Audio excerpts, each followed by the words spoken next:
Outline লাগবে, outline ছাড়া জলটা যদি কেন ঢুকে তো এটা ব্যবহার আমরা তুই যা তুমি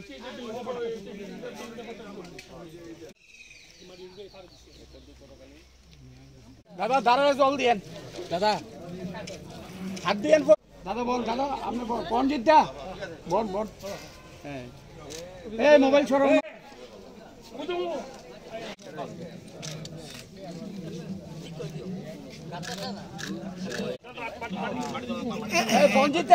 পুনরুজ্জীবিত করতে এবং পাশাপাশি একটা পুকুর অনেক দিন ধরেই মানে পরিত্যক্ত অবস্থায় পড়েছিল, কি বলবেন এটাই সংস্কার করা নিয়ে?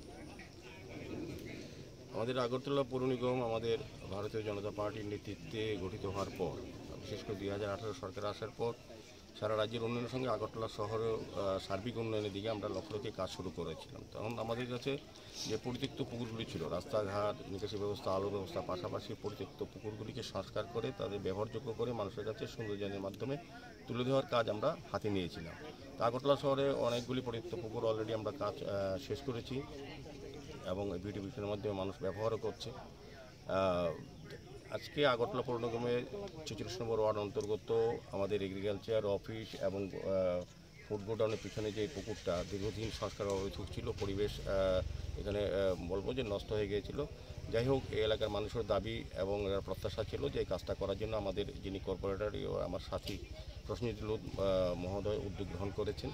তো আজকে আমরা এখানে পরিদর্শনে এসেছি, খুব আনন্দিত যে পুকুরটা সংস্কার করা হয়েছে আগরতলা পৌর নিগমের পক্ষ থেকে। আমরা অমৃততে আমাদের এডিবি ফান্ডেও আমরা এটা প্রস্তাব রেখেছি, যদি আমরা এনওসি পেয়ে যাই আমরা আশা করব যে এই জায়গাটা একটা পার্ক, উদ্দেশ্য পার্ক করা এবং পুকুরটাকে চারদিকে পাড় বাঁধিয়ে আলোর ব্যবস্থা করে যাতে এলাকার লোক বিভিন্ন ধর্মীয় বা অন্যান্য সামাজিক কাজে ব্যবহার করতে পারে, সেদিকে লক্ষ্য রেখে আমরা কাজটা করব। তো আমি কর্পোরেটর প্রতিনিধিকে ধন্যবাদ জানাই। তো আমরা আগরতলা পৌর নিগম আগরতলা শহরকে নতুনভাবে সাজিয়ে তোলার চেষ্টা করছি সার্বিক ভাব দিয়ে।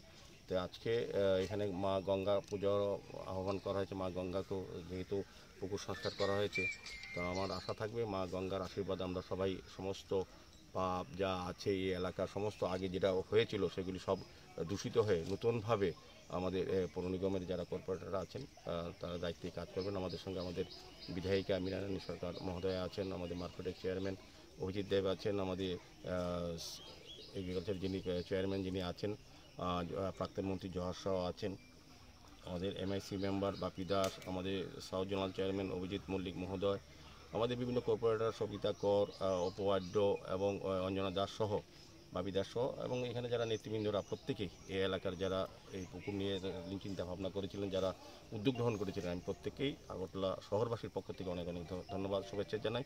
আগামী দিনেও আমাদের অনেক পরিকল্পনা আছে আগরতলা শহরকে সুন্দরভাবে সাজানো এবং এই ধরনের পরিত্যক্ত পুকুরগুলি সংস্কার করে মানুষের কাছে ব্যবহারযোগ্য করা এবং পরিবেশ রক্ষার ক্ষেত্রে আজকে যেমন 46 নম্বর থেকে বন উৎসবের আয়োজন করা হয়েছে।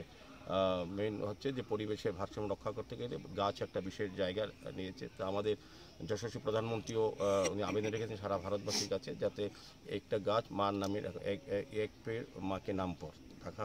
উদ্দেশ্য হচ্ছে যে গাছগুলি আজকে আমরা লাগালাম, যার যার মার নামে যদি আমরা লাগাই, মাকে যেভাবে শ্রদ্ধা করি, যত্ন করি বা ভালোবাসি, যাদের মা আছে বা মা নেই তার স্মৃতিতেও আমরা গাছটাকে কিন্তু রক্ষা করতে পারবো। মাকে যেভাবে শ্রদ্ধা করি সেভাবে কি গাছটাকেও ভালোবাসা বা আন্তরিকতা দিয়ে তা রক্ষা করার জন্য কিন্তু প্রধানমন্ত্রী বলেছেন। তার আহ্বানে সাড়া দিয়েই আমাদের সরকারি বেসরকারি বিভিন্ন সামাজিক প্রতিষ্ঠান, সবাই কিন্তু আমরা এইভাবে এগিয়ে এসেছি বৃক্ষরোপণের ক্ষেত্রে। তাই পরিবেশ রক্ষার ক্ষেত্রে গাছ অত্যন্ত প্রয়োজনীয়। তো আমি বলবো যে এইভাবেই আমরা আমাদের সরকারিভাবে উদ্যোগ গ্রহণ করেছি পৌর নিগম থেকে। পাশাপাশি সবার কাছে আবেদন থাকবে গাছ লাগানোর জন্য এবং পরিবেশকে নির্মল সুন্দর রাখার জন্য আমাদের যা যা একজন নাগরিক হিসেবে কর্তব্য সেটা করা উচিত।